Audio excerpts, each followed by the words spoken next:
Greetings. I'm Dr. Karen Cook-Bell, Wilson H. Elkins Professor of History at Bowie State University, ASALH Executive Council member, and Chair of the ASALH Book Prize Committee. On behalf of the Book Prize Committee, I am pleased to announce the winner of the 2025 ASALH Book Prize. The Association for the Study of African American Life and History awards an annual prize to recognize an outstanding book in the field of African American history and culture. The selection committee received over 100 eligible books, all of which engaged archival sources while representing many disciplinary and interdisciplinary orientations. In broad terms, the ASALH Book Prize Committee selects as the winner an outstanding book that models rigorous and imaginative approaches and have clear implications for how we teach and represent specific aspects of African American history and culture, as well as have the capacity to introduce important aspects of African American experiences to broad publics. The chosen book uses sharp analyses of African American history and culture to speak boldly to the contemporary moment and engages new and/or previously underutilized archives and uses particular experiences in African American history and culture to illuminate universal aspects of the human experience. The ASALH Book Prize Selection Committee includes 5 jurors: Professor Russell Rickford of Cornell University, Professor Jelani Favors of North Carolina A&T State University, Professor Crystal Webster of the University of British Columbia, Professor Shannen Williams of the University of Dayton, and Professor J.T. Roane of Rutgers University. This selection committee received and read over 100 books, and they selected 9 finalists. ASALH thanks the jurors for their time and hard work. Congratulations to all the finalists for their outstanding work. This year's finalists are Etta Fields Black, Combie Harriet Tubman, The Combahee River Raid, and Black Freedom During the Civil War, published by Oxford University Press. Laura Helton, Scattered and Fugitive Things, How Black Collectors Created Archives and Remade History, published by Columbia University Press. Patrick Parr, Malcolm Before X, published by the University of Massachusetts Press. Brian Cinch, published by the author, Self-Publication in 19th Century African American Literature, published by the University of North Carolina Press.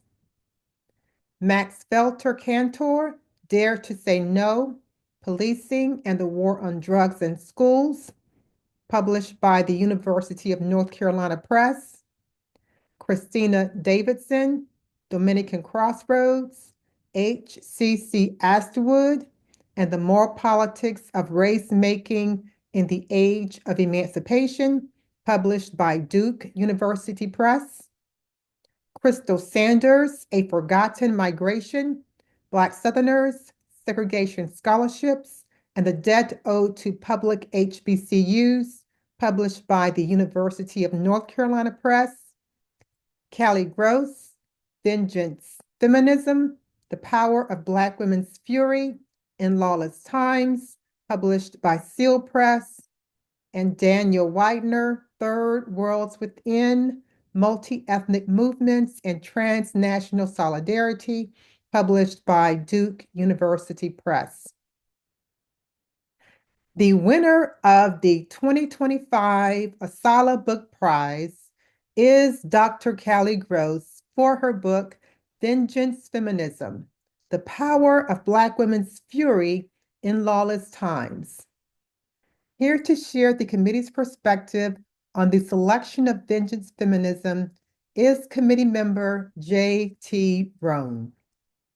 Hello and thank you. I'm J.T. Roane, a scholar of Black placemaking and Black ecological practice and thought. I teach at Rutgers in Africana Studies and Geography.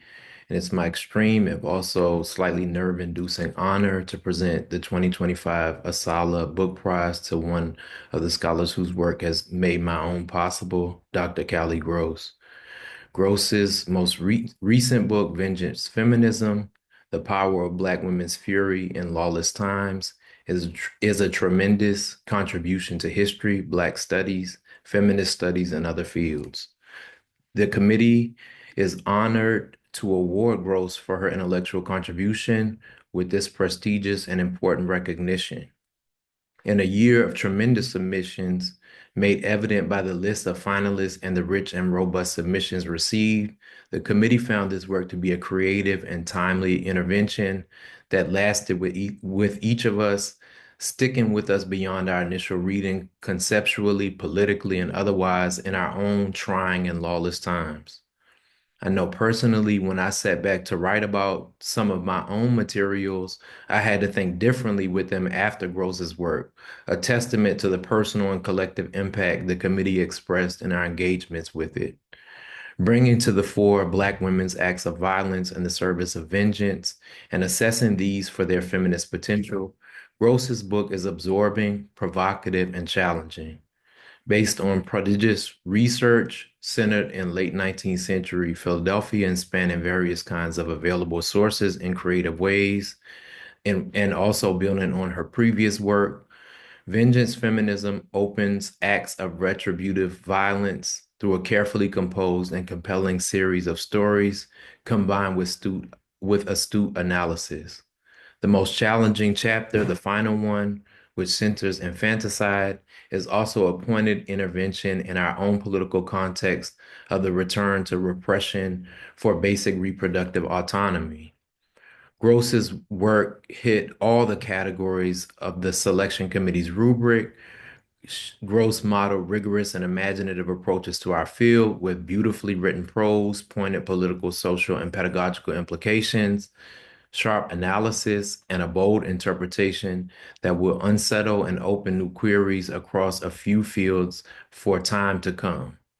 I look forward to personally and as a field wrestling with the significance of this work for our approaches in Africana studies, Black women's history, feminist studies, urban history, carceral studies, and beyond. Again, congratulations, Dr. Gross, on receiving the 2025 ASALH Prize. Thank you.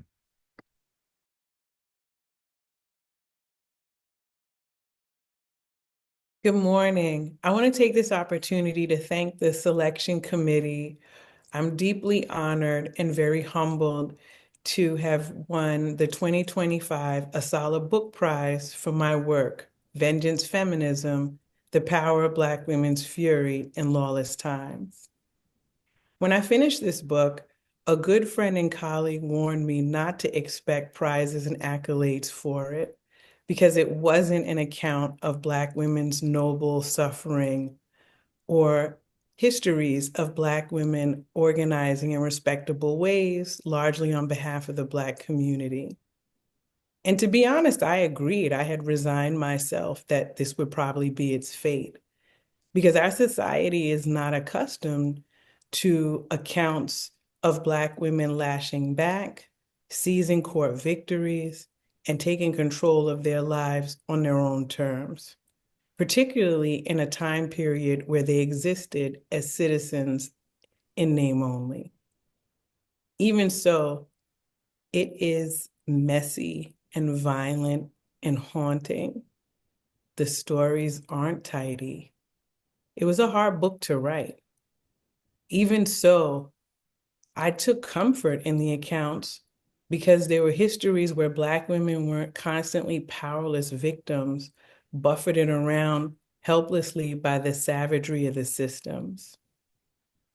The themes that this book wrangles with are timeless in many respects. We see examples of it earlier than the period of study, which is the late 19th and early 20th century, and also instances in our own time. There are also overlap with the women's struggles and the kinds of struggles that my mother faced when she was alive. And on that note, I want to take this opportunity to dedicate this award to my late mother's memory.